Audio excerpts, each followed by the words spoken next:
Glória a Deus. Acharam em Provérbios capítulo 31, versículo 17?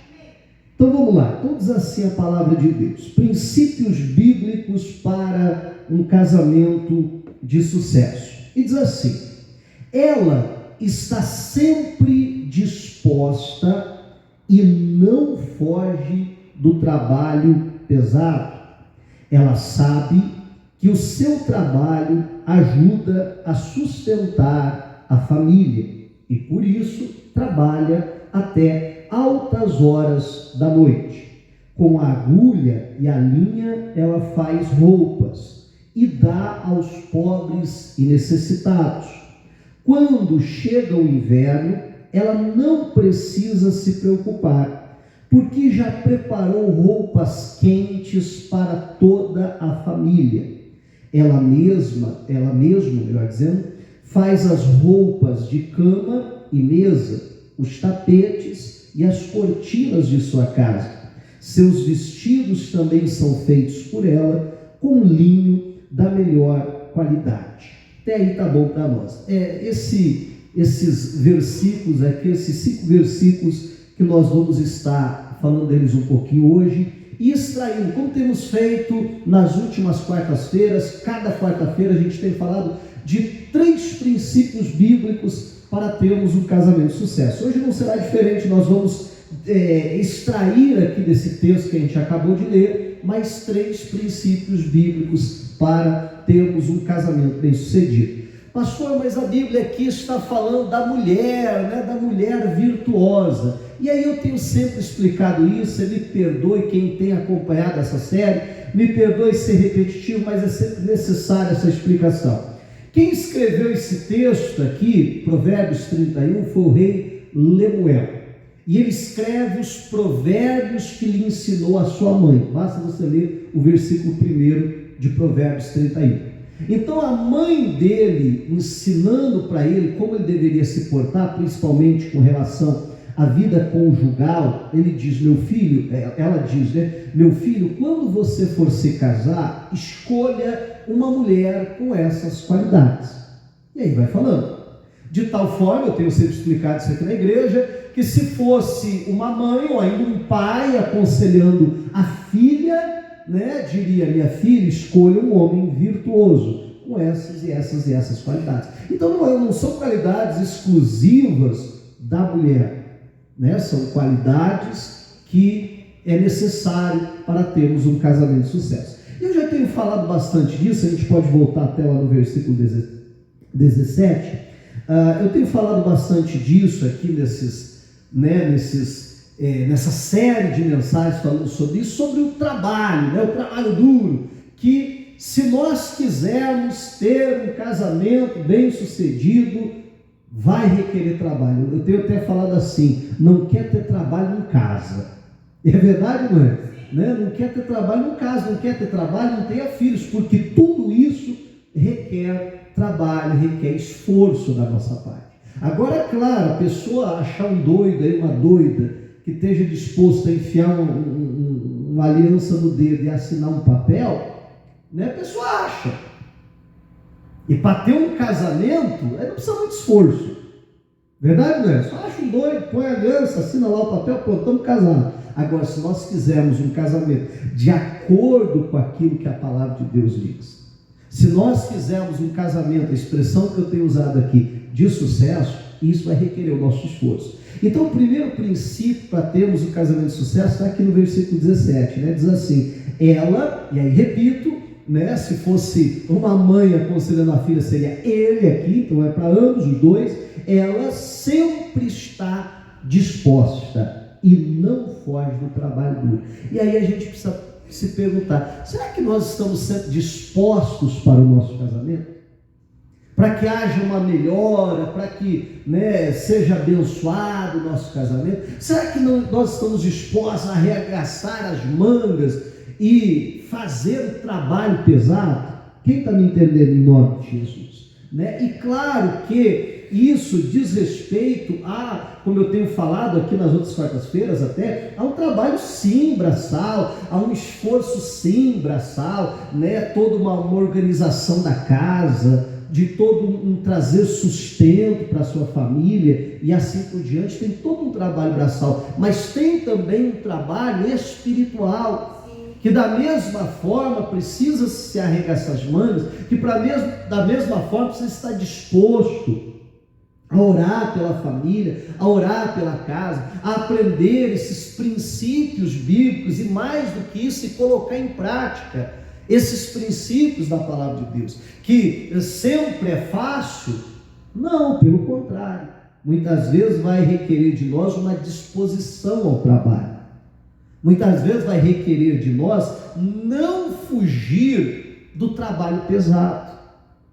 Meu irmão, às vezes há algumas situações, né, isso em todas as áreas da vida, mas às vezes até no casamento é assim, aonde a atitude de um dos cônjuges, né, não está legal, não está sendo saudável para o relacionamento.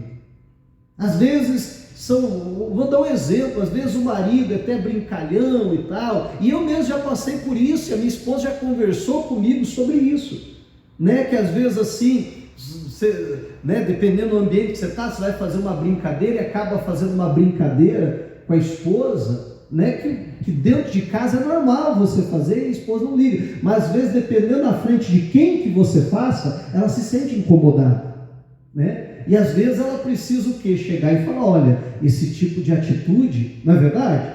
Não está fazendo bem ao nosso casamento, não está sendo saudável, porque talvez você não perceba, mas eu me incomodo com isso, né? Então, agora, esse tipo de conversa, às vezes, né,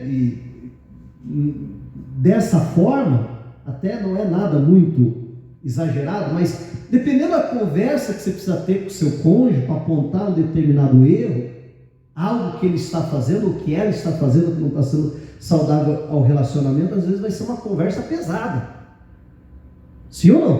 Sim. Né? Às vezes vai dar um trabalho pesado aquilo. Aí o que a pessoa prefere fazer?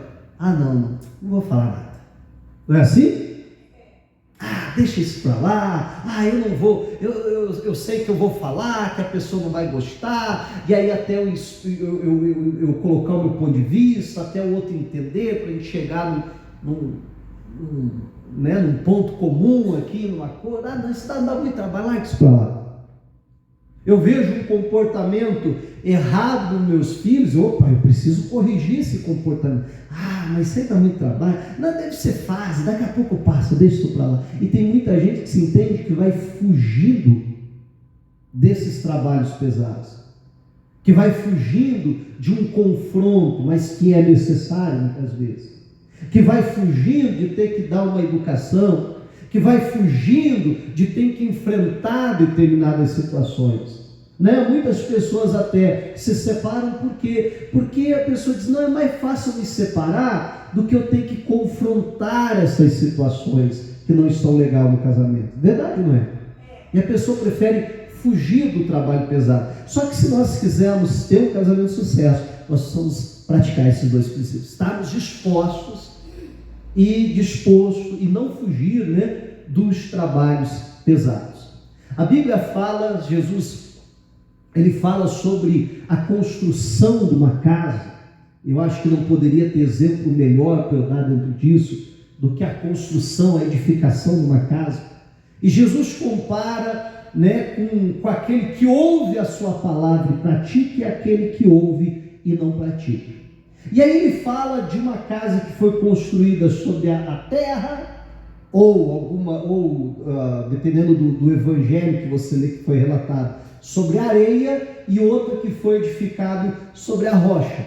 E eu lembro que desde que eu era criança, assim na escolinha, às vezes fazendo aquelas atividades, aí você tinha que pintar duas casinhas, né? Uma sobre a rocha, outra sobre a areia, e algumas vezes me levou a crer, até lendo a Bíblia mesmo, me levou a crer de alguém que teve sorte e edificou sobre a rocha, e outro que levou azar, que não tinha rocha ali e edificou sobre a areia. Ou ainda, né, um que se preocupou em escolher bem o terreno, e o outro que não se preocupou em escolher bem o terreno. Também podemos analisar dessa forma.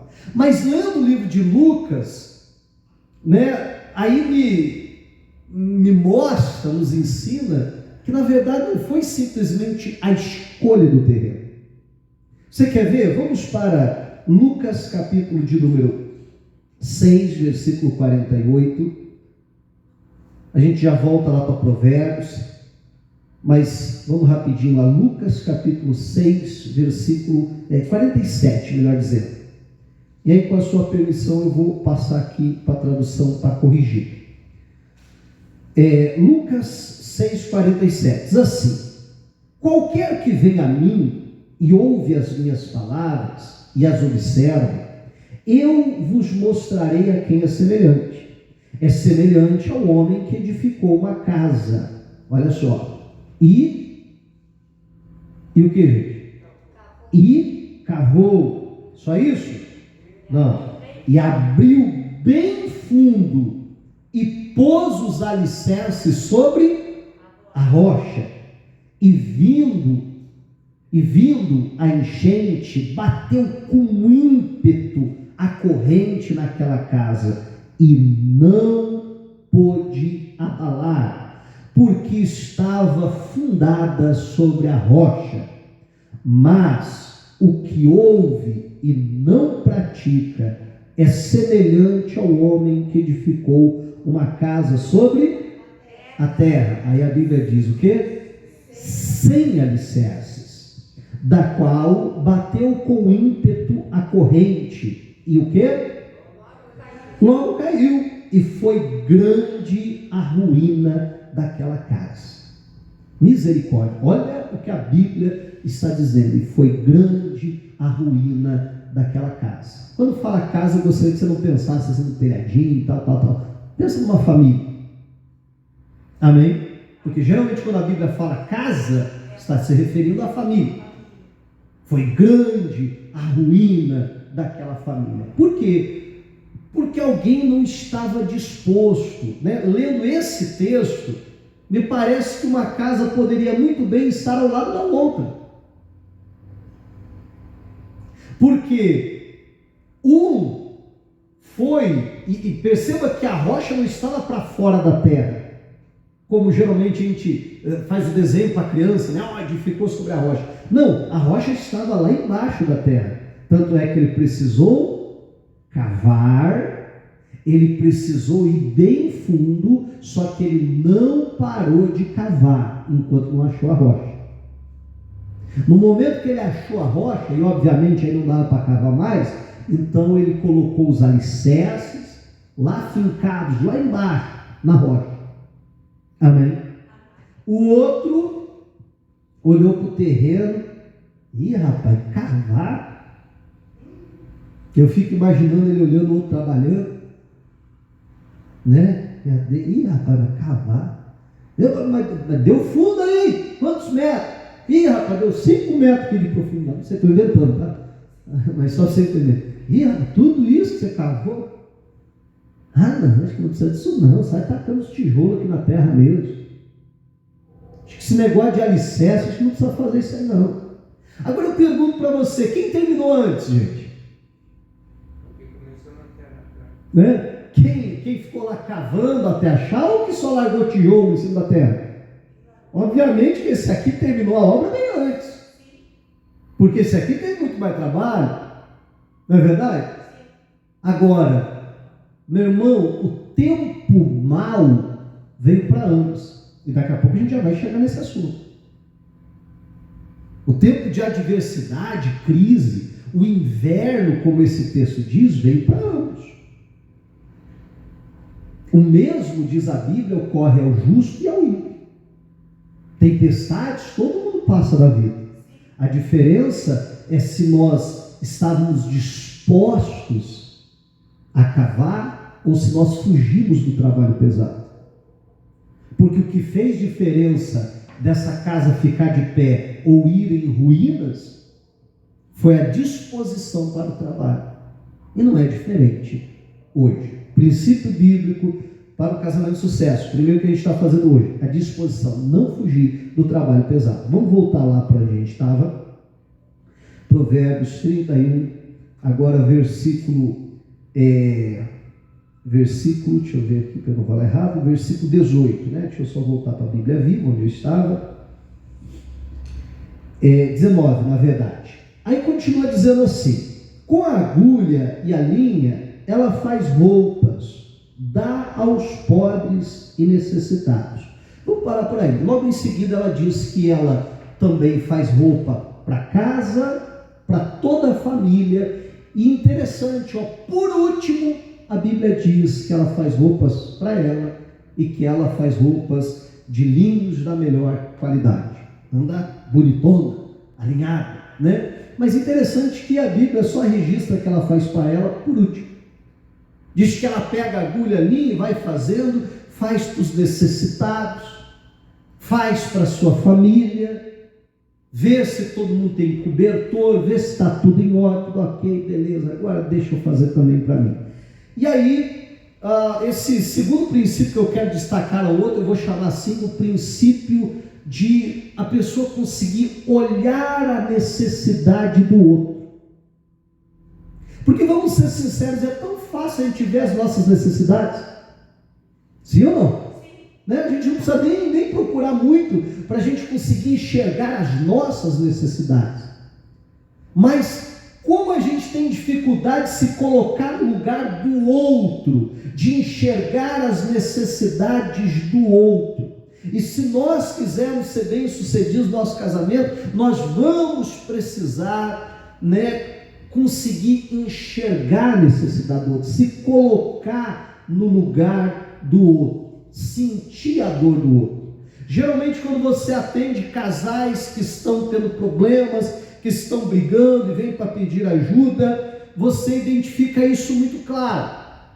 A pessoa chega e vamos supor, geralmente é a esposa que procura ajuda, não sei porquê, os homens parece que não gostam muito de procurar ajuda. Na verdade eu não gosto nem do médico, É verdade, não é? Nem no médico eu não gosto de ir, mas geralmente é a esposa que consegue convencer o marido de procurar ajuda. E aí a esposa vai relatar e ela diz: pastor, olha, eu tenho essa necessidade e ele não supre essa necessidade que eu tenho, seja em que área for, tá? Seja em que aspecto for.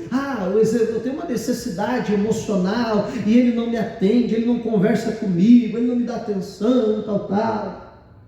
Ou, eu tenho necessidade de ser sustentada, ele não corre atrás, ele não me sustenta e tal. Enfim, seja a necessidade que for. Mas geralmente é assim: eu tenho essa necessidade e o meu cônjuge não está correspondendo à necessidade que eu tenho. Aí você vai falar com o marido e o discurso dele é muito semelhante a esse. Não, pastor, é verdade, eu até reconheço que eu tenho falhado um pouquinho nisso, mas pastor, eu também tenho as minhas necessidades e ela também não está correspondendo com as minhas necessidades. Eu tenho necessidade de ser respeitado do meu lado, pastor, ela não me respeita. Eu tenho a necessidade disso e aquilo, pastor, e ela não corresponde a essa necessidade. Então, quando que surgem muitos conflitos? É quando eu consigo enxergar as minhas necessidades, mas não tenho olhos para a necessidade dos outros. E o princípio bíblico para termos um casamento de sucesso, é o que creio que a Bíblia está mostrando para nós, é alguém que consegue olhar para o outro. Poxa vida, tem alguém necessitado ali, deixa eu fazer uma coberta, deixa eu fazer uma roupa para a pessoa se aquecer. Poxa vida, meu filho está precisando de um calçado. Poxa vida, está precisando de uma blusa, está precisando de tal coisa, deixa eu suprir a necessidade. Poxa vida, eu estou vendo que a minha esposa está precisando de mais atenção, deixa eu dar um pouquinho mais de atenção, aí não foge do primeiro princípio, deixa eu estar disposto a isso. Pastor, mas Deus, mas minha mulher fala demais, não é só a tua, qualquer uma. Com o perdão das irmãs.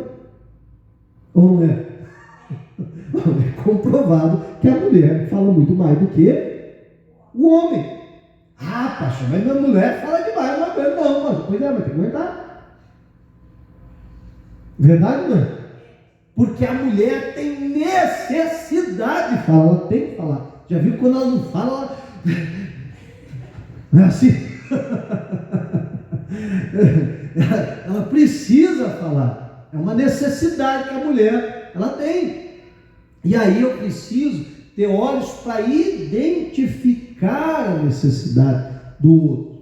Não só as minhas. Minhas é tão fácil de eu identificar as minhas. Eu preciso identificar dos outros. Poxa vida, meu filho está com uns comportamentos estranhos, não quer ficar perto da família, está se isolando e tal. Eu preciso chegar para ela lá. Qual que é a necessidade? Né? O que preciso dar mais atenção? Qual que é o caso? Então, é eu conseguir enxergar a necessidade do outro. Eu consegui ver, né, esses tempos atrás eu pregava sobre sinais pedindo socorro. Alguém lembra disso? Né? Consegui enxergar esses sinais. Qual que é a necessidade do outro? O que o outro está sinalizando que ele precisa? Né? Então, isso é fundamental, eu procurar ter esse tato, eu procurar ter esse olhar. E quando que eu consigo enxergar a necessidade do outro? Quando eu paro um pouquinho de ficar enxergando as minhas necessidades. Porque enquanto eu fico dizendo, porque eu preciso isso, porque eu preciso daquilo, porque eu não estou tendo isso, porque eu não estou me correspondendo àquilo. Então, quando eu estou focando só em mim, eu não consigo enxergar o outro. É quando eu paro de olhar um pouquinho para mim, que eu consigo enxergar a necessidade do outro. E assim sendo, enxergando, obviamente que agora eu tenho que procurar estar disposto, né, a suprir essas necessidades. Em prol do quê? Em prol do casamento. E repito mais uma vez, eu sei que eu já falei isso várias outras quartas-feiras, mas o grande problema é quando entra-se uma visão errada no relacionamento de uma rivalidade, aonde eu acho que eu preciso ganhar do meu cônjuge, e quando eu acho que eu preciso ganhar, o casamento está perdendo. Mas quando eu abro mão em favor do outro, mas daí eu estou perdendo. Não, aí o casamento está ganhando. Amém?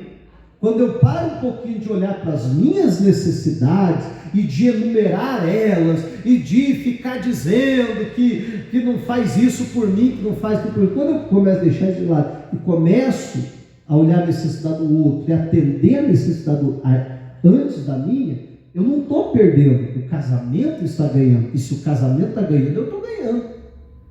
Amém? Né?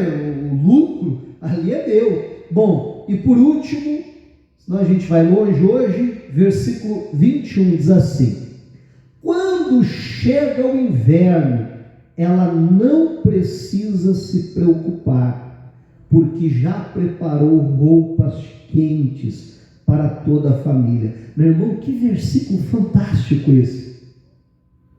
Olha o que a Bíblia está dizendo, né? Eu vou ler de novo. Quando chega o inverno, ela não precisa se preocupar, porque já preparou roupas quentes para toda a família. Aí continua, ela mesmo faz as roupas de cama e mesa, os tapetes, as cortinas da sua casa. E aí, por último, a necessidade dela, né? Seus vestidos também são feitos por ela com linho da melhor qualidade.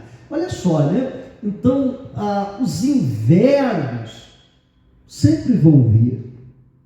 E às vezes a gente está num tempo de calor, né? De verão, e como é gostoso aquele tempo de calor, de verão, né? Tem uns que gostam do frio, mas fazer o quê, né? Mas geralmente a pessoa prefere o calor, não é verdade? Né? E como é gostoso, né? Aquele tempo de calor, está tudo bem. E às vezes, quando a pessoa está naqueles momentos, ela esquece que o verão vai vir, que o inverno vai vir. E o inverno vem. Por mais gostoso que esteja o verão, o inverno vem. E é necessário o inverno vir. É necessário ter, né, o verão e também tem o inverno, também tem o outono e também tem a primavera. Tudo isso é necessário na vida, como é necessário no clima, etc. Aqueles momentos de dificuldade, eles vêm. Por melhor que seja o casamento, vai passar por alguns invernos. Por melhor que seja a família, vai passar por alguns invernos. Por mais fincada na rocha que esteja a família, e que você está entendendo que rocha aqui representa a palavra, como acabamos de ler em Lucas, vai passar por invernos. Afinal de contas, não veio as correntes, não bateram com ímpeto também na casa do que edificou sobre a rocha? Não veio também? Veio contra os dois. Então os invernos vêm para todo mundo. O grande problema, a grande questão, melhor dizendo, é se nós estamos preparados para o inverno ou não. Esses dias atrás eu até falava com o irmão Pedro, né? Que a gente só lembra das goteiras quando chove. Não é verdade, não é? A gente só lembra da goteira quando chove. Aí chove, rapaz, tem uma goteira, que verdade. Põe o balde lá, coloca o balde lá. Mas tem como resolver o problema da goteira na chuva? Bom, até tem, mas dá mais trabalho, né? Dificilmente alguém no meio da chuva vai subir lá no telhado e tentar resolver. Até porque vai ter que tirar a telha e vai até agravar o problema naquele momento de chuva. Então, goteira a gente resolve no dia de sol. Sim ou não? O problema é que geralmente no dia do sol o que acontece? A gente esquece da goteira. É ou não é verdade? A gente só volta a lembrar dela. Choveu. Rapaz, goteira, verdade, esqueci de arrumar essa goteira. Não é assim? Né? Porque a gente às vezes esquece, meu irmão, que por mais que esteja um dia de sol, algum momento vai chover. A gente às vezes esquece que por mais que a gente esteja no verão, algum momento vai vir o inverno. E eu preciso me preparar para o inverno. Eu preciso fazer provisão para o inverno, seja num sentido natural, como a Bíblia está dizendo aqui das roupas, né? Seja num sentido até emocional, seja num sentido espiritual. Tudo isso eu preciso fazer provisões, para que quando vier aquele inverno, eu ter condições de passar o inverno. Porque a gente também precisa lembrar que quando a gente está passando por inverno, que o inverno também não dura para sempre. Amém? Agora é claro, uma noite de frio parece que demora mais a passar do que uma noite de calor. Sim ou não? Né? Mas a gente precisa lembrar que o inverno também vai passar. E o que eu preciso fazer? Me preparar para passar o inverno. No inverno a gente passa por ele, só que a gente se prepara para ele. E aí a Bíblia diz no livro de Provérbios, Provérbios 6, a gente está em Provérbios mesmo, mas vamos lá para o capítulo 6, versículo 6 também, um texto tão conhecido, que diz assim: preguiçoso, observe bem as formigas e aprenda uma profunda lição com elas. O que a gente precisa aprender com as formigas? Olha só, elas não têm reis ou governadores para dar ordens, no entanto, trabalham durante o verão. Para quê? O que diz aí? Ajuntando comida para o inverno. A Bíblia diz: ninguém precisa dar outra formiga. Vai lá ajudar, vai lá fazer. Não, ela mesma tem essa consciência. Claro que falando do animalzinho é o instinto dela, mas ela mesma tem essa consciência. Espera lá, tá sol, tá gostoso aqui fora. Pois é, mas o inverno vai vir, deixa eu me preparar para ele. Né? E que a Bíblia diz que nós precisamos aprender essa profunda lição com as formigas. É o que a Bíblia está dizendo aqui desse princípio para o casamento. Meu irmão, não adianta, por melhor que seja o casamento, tem períodos de inverno. Só que se a gente preparar roupas, coberta, tudo certinho, como a Bíblia diz lá, e por isso que eu falei que eu acho fantástico, esse versículo diz: ela não precisa se preocupar com o inverno. Quando chega aqueles dias de frio, de inverno, ela não coça a cabeça, meu Deus, e agora, o que eu faço? Não, já está tudo pronto. Ela põe o casaco aqui, põe essa meia de lã, né? Já fiz esse cachecol, toma aqui o gorro, a coberta está ali. Então quer dizer, aquela família enfrenta o inverno tranquila. aquela família passa pelo inverno e tira aquele momento, vou chamar assim, de crise, tira de letra, sem desespero.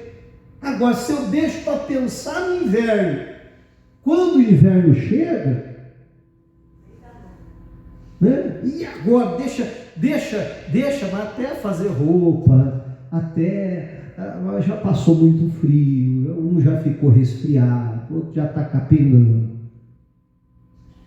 E por que acontece muito isso? Que a pessoa às vezes não se prepara. Então, o último princípio que eu quero falar sobre isso vou chamar assim, se antecipar aos invernos. Amém? Os invernos vêm. O que a gente precisa fazer? Se antecipar ele com a formiga, como a Bíblia está dizendo. E aí a gente passa por ele com facilidade. O que a gente aprendeu hoje? Recapitulando para a gente orar. Disposição ao trabalho, não fugir do trabalho pesado. Tem situações que não é fácil de resolver, mas que precisam ser resolvidas. Então não vou fugir dessa situação, vou enfrentar, vou lá conversar, vou fazer o que tem que ser feito. Amém? Segundo princípio, olhar as necessidades do outro. Não vou ficar olhando só para as minhas necessidades. Deixa eu olhar para as necessidades do meu cônjuge, deixa eu olhar para as necessidades dos meus filhos, deixa eu olhar para as necessidades até do necessitado, até daquele que não tem ninguém por ele. Deixa eu estender a mão, deixa eu ajudar. Isso me ajuda a tirar os olhos da minha necessidade, me sentir frustrado, decepcionado, porque a minha necessidade não está sendo correspondida. E a grande verdade é quando eu atendo a necessidade dos outros, isso até mesmo me faz eu me sentir realizado, e faz eu saber lidar melhor até com as minhas necessidades, até por ver que tem outros que têm necessidades tanto quanto eu tenho, e às vezes até muito mais. Verdade, não é? E por último, se antecipar aos invernos da vida. Diga a glória a Deus. Vamos aplaudir Jesus. Amém. E vamos ficar de pé agora para nós orarmos, clamarmos pela nossa casa, pela nossa família. Se você trouxe algo que representa o seu lar, você pode pegar na sua mão e vamos fechar os nossos olhos para nós orarmos. Pai, em Tua presença, meu Deus, nós nos colocamos nesta hora e, Pai, nós ouvimos a Tua palavra, Senhor. E eu creio, meu Deus, que o Senhor veio para falar aos nossos corações, ó Pai, através da Tua palavra, Deus. Senhor, e que o Senhor nos ajude, meu Pai, a colocarmos em prática na nossa vida esses princípios bíblicos para termos, ó Pai, este casamento de sucesso, esse casamento abençoado. Meu Deus, nos dias que nós estamos vivendo, que o casamento é tão desrespeitado, Pai, que o nosso casamento possa ser uma bênção, até mesmo para servirmos de exemplo, ó Pai, para essa sociedade, Senhor. Pai, então nos ajuda. Nós não queremos ser como o Senhor Jesus diz, daquele que ouve as Tuas palavras, mas que não tem a disposição de colocar em prática.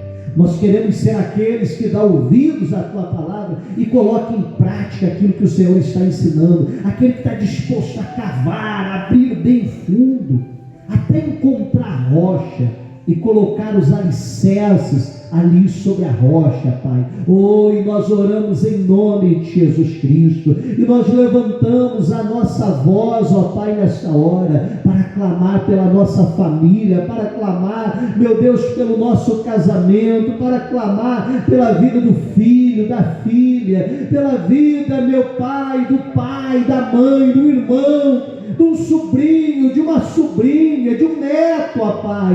Meu Deus, nós em nome de Jesus Cristo levantamos a nossa voz nesta hora para clamar pela nossa família, sabendo que o Senhor é um Deus que ouve a nossa oração, é um Deus que responde, ó Pai, o nosso clamor, e que o Senhor venha trazendo resposta, e que o Senhor venha nesta hora, Pai, operando um milagre nesta casa, nesta família.